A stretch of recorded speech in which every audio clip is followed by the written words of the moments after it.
தஞ்சாவூர் மாவட்டம் ஒரத்தநாடு சட்டமன்ற தொகுதிக்குட்பட்ட அண்ணா சிலை பகுதிக்கு வருகை புரிந்த கழக பொதுச் செயலாளருக்கு உற்சாக வரவேற்பளித்த மக்கள். வருங்கால முதலமைச்சரே, குடிமராமத்து நாயகனே, வருக வருக என வரவேற்ற மக்கள். மக்களை காப்போம், தமிழகத்தை மீட்போம். மக்களை காப்போம், தமிழகத்தை மீட்போம். மக்களை காப்போம், தமிழகத்தை மீட்போம்.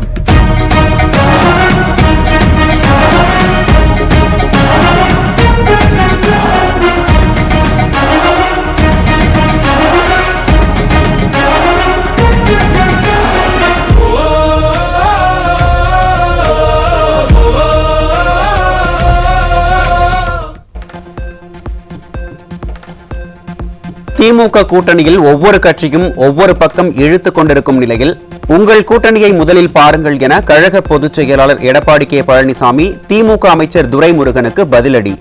தஞ்சை மாவட்டம் ஒரத்தநாட்டில் எழுச்சி உரையாற்றிய போது கழக பொதுச் செயலாளர் ஆவேசம். துரைமுருகன் சொல்றார், எடப்பாடி பழனிசாமி கூவி அழைக்கிறாரு, அவ வியாபாரம் நடக்கலீங்க. ஏதாவது நம்ம கூட்டணி கூவி அழைக்கிறோமா? அங்க நம்ம கூட்டணி யாரும் வரலீங்க. திரு துரைமுருகன் அவர்களே, உங்களுடைய கூட்டணியை முதல் பாருங்க. ஒவ்வொருவரும் ஒவ்வொரு பக்கம் இழுத்துக்கிட்டு இருக்கிறாங்க.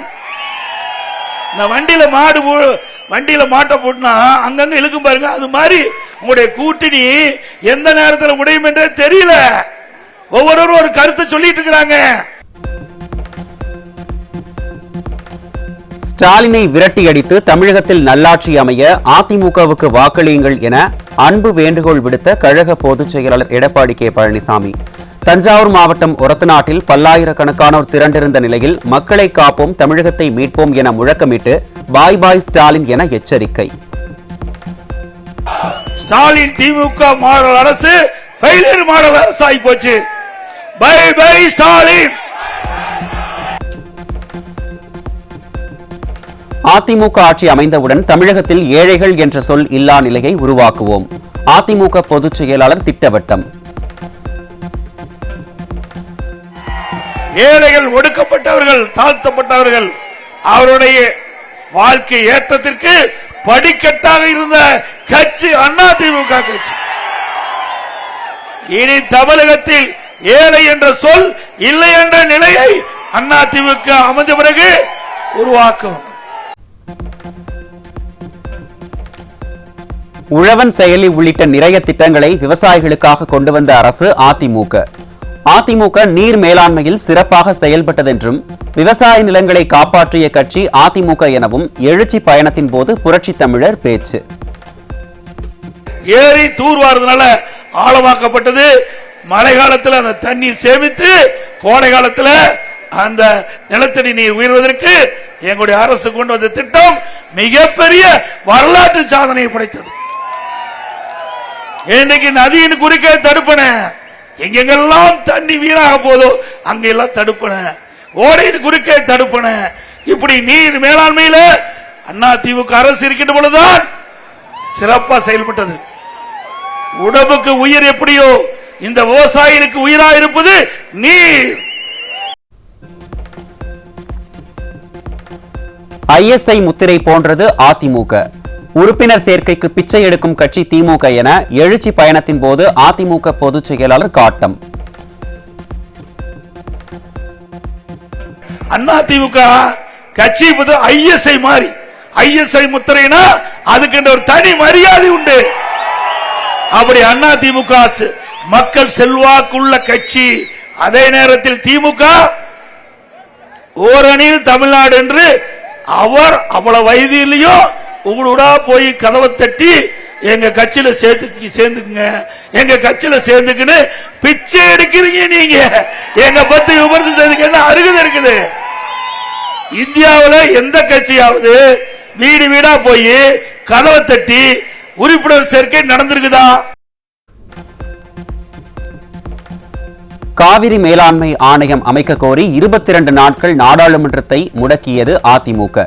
மேகதாதுவில் கர்நாடகா அணை கட்ட முயற்சிக்கும் நிலையில் இந்தியா கூட்டணியில் இருக்கும் ஸ்டாலின் மௌனம் காப்பது ஏன் என எழுச்சி பயணத்தின் போது புரட்சி தமிழர் கேள்வி.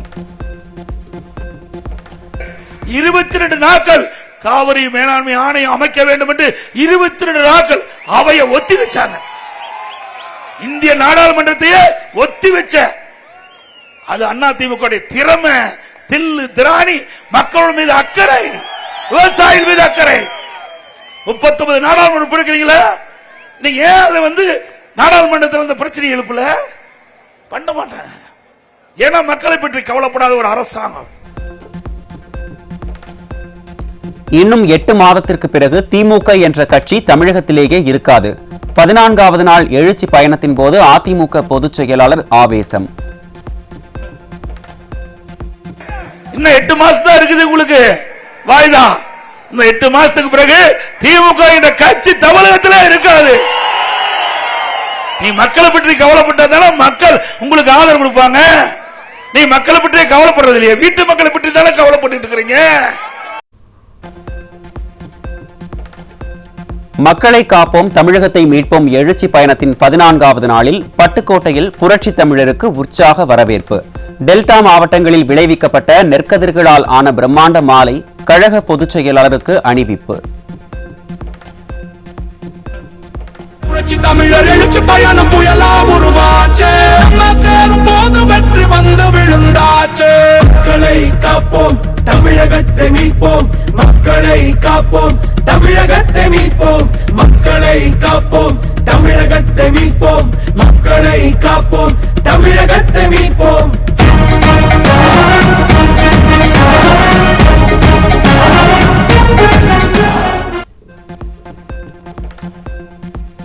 திமுக ஆட்சியில் நாமக்கல் மாவட்டம் பள்ளிப்பாளையத்தில் கிட்னி திருடப்பட்டுள்ள நிலையில் IAS அதிகாரி நியமித்து தனியார் மருத்துவமனைகளில் சோதனை நடைபெறுகிறது. தஞ்சாவூர் மாவட்டம் பட்டுக்கோட்டையில் மக்களை காப்போம் தமிழகத்தை மீட்போம் சுற்றுப்பயணத்தில் எழுச்சி உரையாற்றிய போது கழக பொதுச் செயலாளர் குற்றச்சாட்டு. இன்னைக்கு திமுக என்ன கிட்னி திருடலாம். இன்னைக்கு நீ யாருமே ஆஸ்பத்திரிக்கு போக முடியாதாட்டு இருக்குது. இந்த ஆட்சியில இது அரசாங்கம் இன்னைக்கு வெளியிட்டு இருக்குது. அரசாங்கம் வெளியிட்டு இருக்குதுங்க, நாம வெளியிடல. இன்னைக்கு வந்திருக்குது அரசு குறிப்பு. இன்னைக்கு நாமக்கல் மாவட்டத்தில் கிட்னி திருடி இருக்காங்க. அந்த திருட்டு கும்பலை பிடிப்பதற்கு அரசாங்கமே ஒரு IAS அதிகாரி, மருத்துவத்துறை சேர்ந்த அதிகாரி நியமிக்கப்பட்டு அவர்கள் போய் சோதனை நடத்துறாங்க. கிட்னி திருட்டில் திமுகவுக்கு சொந்தமான பெரம்பலூர் தனலட்சுமி சீனிவாசன் மற்றும் திருச்சி சிதார் மருத்துவக் கல்லூரி மருத்துவமனைகளில் உறுப்பு மாற்று சிகிச்சை நடைபெற்றுள்ளதாக கழக பொதுச் செயலாளர் குற்றச்சாட்டு. மண்ணச்சநல்லூர் திமுக MLA கதிரவனுக்கு சொந்தமான மருத்துவமனை என்றும் இவர்களுக்கு ஓட்டு போட்டு வெற்றி பெறச் செய்தால் உடம்பில் உள்ள உறுப்புகளை வெட்டி எடுக்கிறார்கள் எனவும் ஆவேசம். திமுக கட்சிக்கு சொந்தமான தனலட்சுமி சீனிவாசன் மருத்துவமனை, பெரம்பலூர் மற்றும் சிதார் மருத்துவமனை திருச்சி ஆகிய மருத்துவமனைக்கு மனித உறுப்பு மாற்று அறுவை சிகிச்சை சட்டம் 1994 பிரிவு 16 உட்பிரிவு 2 படி சிறுநீரக மாற்று அறுவை சிகிச்சை மேற்கொள்ள வழங்கப்பட்ட உரிமை பொதுமக்கள் நலன் கருதி தற்காலிகமாக நிறுத்தி வைக்கப்பட்டது. மருத்துவம் மற்றும் ஊரக நலப்பணி இயக்குநர் அவர்களால் ஆணை வழங்கப்பட்டு அந்த மருத்துவமனை யாருக்கு சொந்தம்னா மணச்சநல்லூர் திமுக MLA கதிரவன் என்ற அவருடைய மருத்துவமனைங்க. ஏங்க இவரெல்லாம் நம்பி ஓட்டு போட்டு ஜெயிக்க வச்சா உடல் இருக்கிறதெல்லாம் பாட்டு பாட்டா கட் பண்ணி எடுத்துட்டு போயிடுவாங்க. ஏழை எளிய ஒடுக்கப்பட்ட நசுக்கப்பட்ட மக்கள் அவர்களுடைய சூழ்நிலையை கருதி அவர்கள் மருத்துவமனைக்கு போனா அங்கேயே கத்திரிக்கோள் போட்டு அழகா கிட்னி எடுத்துக்கிறான், லட்சக்கணக்கில் விற்கிறான். ஆனா அந்த ஏழைக்கு குறைந்த பணம் தான் கொடுக்கிறான். இப்படிப்பட்ட அவல ஆட்சி தேவைங்களா? திமுக ஆட்சியில் அரசு மருத்துவமனைக்கு உயிருடன் செல்பவர்கள் உயிரில்லாமல் வருகின்றனர். எழுச்சி பயணத்தின் போது அதிமுக பொதுச் செயலாளர் குற்றச்சாட்டு. ஏழை எளிய ஒடுக்கப்பட்ட நசுக்கப்பட்ட மக்கள் அவர்களுடைய சூழ்நிலையை கருதி அவர்கள் மருத்துவமனைக்கு போனா அங்கேயே கத்திரிக்கோள் போட்டு அழகா கிட்னி எடுத்துக்கிறான், லட்சக்கணக்கில் விற்கிறான். ஆனா அந்த ஏழைக்கு குறைந்த பணம் தான் கொடுக்கிறான். இப்படிப்பட்ட அவல ஆட்சி தேவைங்களா?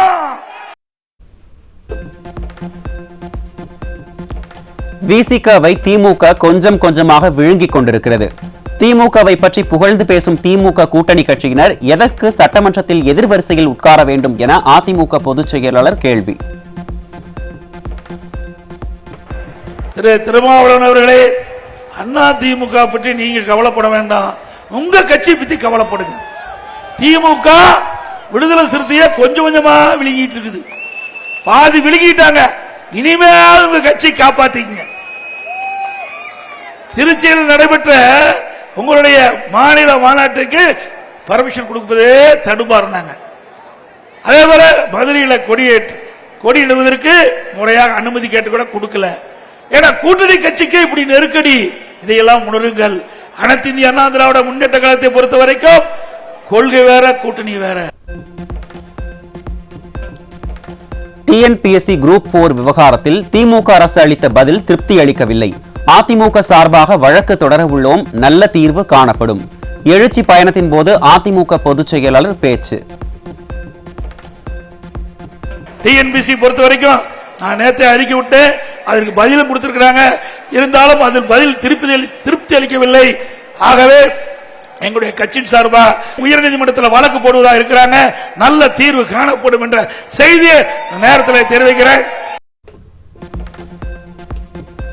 தஞ்சாவூர் மாவட்டம் பேராவூரணியில் கழக பொதுச் செயலாளருக்கு உற்சாக வரவேற்பு. புரட்சி தமிழருக்கு பிரம்மாண்ட தேங்காய் மாலை அணிவித்து நிர்வாகிகள், தொண்டர்கள், மக்கள் உற்சாகம்.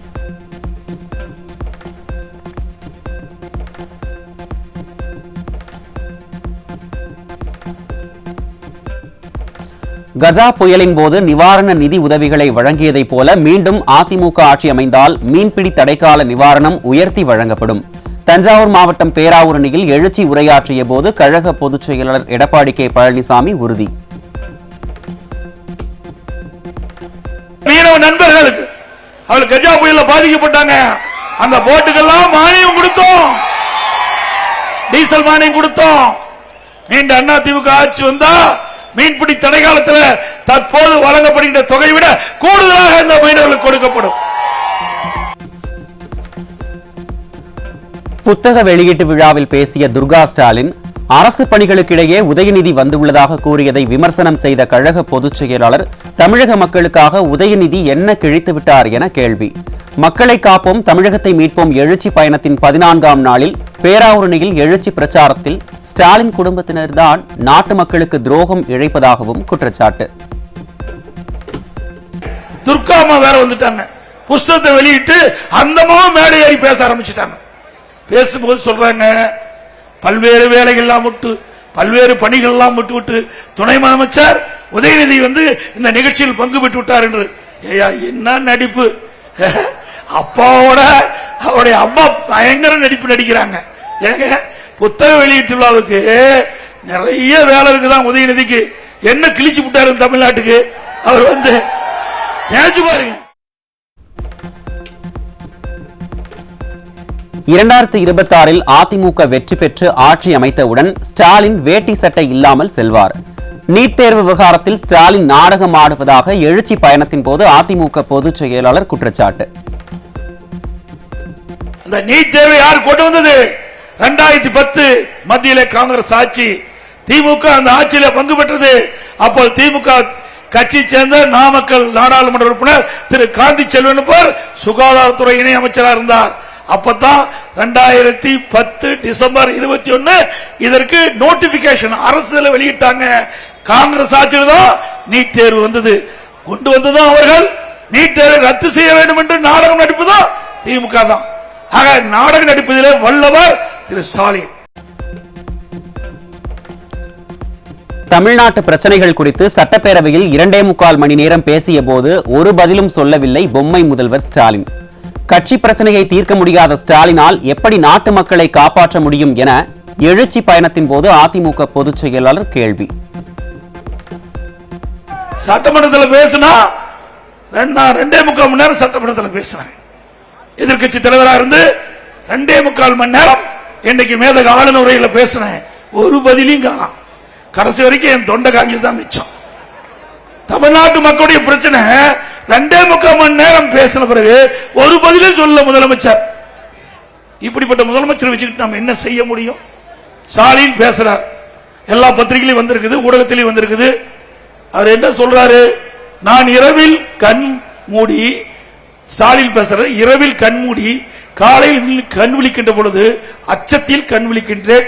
எங்க கட்சி நிர்வாகிகள் என்ன பிரச்சனை வந்துவிடுவோம் என்று அச்சத்தில் கண் விழிக்கிறார். அப்புறம் எங்க போய் நாட்டை காப்பாத்துவ? உன் கட்சிக்காரனே நீ பிரச்சனையே காப்பாற்ற முடியல, உன் கட்சி பிரச்சனையே தீர்க்க முடியல. இது நாம சொல்லிங்க, அவர் சொன்னது எல்லா பத்திரிகையிலும் வந்திருக்குது. இப்படிப்பட்ட முதலமைச்சரை வச்சுக்கிட்டு நாடு பாதுகாப்பா இருக்க முடியுமா? நாட்டு மக்களுக்கு தேவை நன்மை கிடைக்குமா? திமுக அமைச்சர்களின் கதவை அமலாக்கத்துறை தட்டிக் கொண்டிருப்பதால் 2026இல் எவர் எந்த இடத்தில் இருப்பார்கள் என்று தெரியவில்லை. கச்சத்தீவை தாரை வார்த்தது திமுக அரசு என எழுச்சி பயணத்தின் போது அதிமுக பொதுச் செயலாளர் குற்றச்சாட்டு. நீங்க திமுக காரங்களாம் அச்சத்துல உறைஞ்சு போயிருக்கிறான். அமலாக்கத்துல ஒவ்வொரு கதவா தட்டுது, ஒவ்வொரு அமைச்சர் கதவை தட்டிட்டு இருக்குது. அது எந்த நேரத்தில் எவர் எங்க போயிருப்பாருன்னு தெரியல. இன்னைக்கு 2026 சட்டமன்ற தேர்தலில் பல பேர் பாதுகாப்பா இருப்பாங்க, பல பேர் இருக்கிற இடத்துல பாதுகாப்பா இருப்பான்னு தான் நான் நம்புறேன். புரட்சி தமிழர் எடப்பாடி கே பழனிசாமியின் மக்களை காப்போம் தமிழகத்தை மீட்போம் எழுச்சி பயணத்தில் மாற்றம்.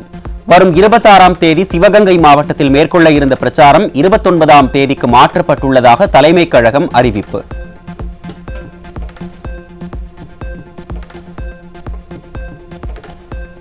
கிருஷ்ணகிரி மாவட்டம் வேப்பனப்பள்ளி அருகே அரசு பள்ளி மாணவிகளுக்கு பாலியல் தொல்லையளித்த ஆங்கில ஆசிரியர் பிடிபட்டார். ஸ்டாலினின் ஃபெயிலியர் மாடல் ஆட்சியில் மாணவிகள் பள்ளிக்கு செல்லவே அச்சப்படும் அவல நிலை ஏற்பட்டிருப்பதாக மக்கள் குற்றச்சாட்டு.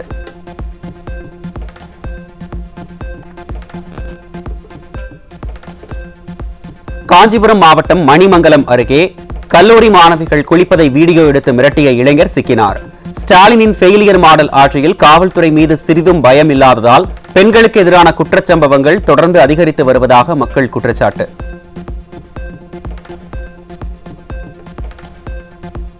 விருதுநகர் மாவட்டம் சிவகாசி அருகே மது அருந்த பணம் கேட்டு தாக்கிய சம்பவம் குறித்து போலீசில் புகார் அளித்த காகித ஆலை ஊழியருக்கு சரமாரி அரிவாள் வெட்டு. ஃபெயிலியர் மாடல் ஸ்டாலின் ஆட்சியில் அரசு மீது சிறிதும் பயமில்லாததால் குற்ற சம்பவங்கள் தொடர்ந்து அதிகரித்து வருவதாக மக்கள் குற்றச்சாட்டு.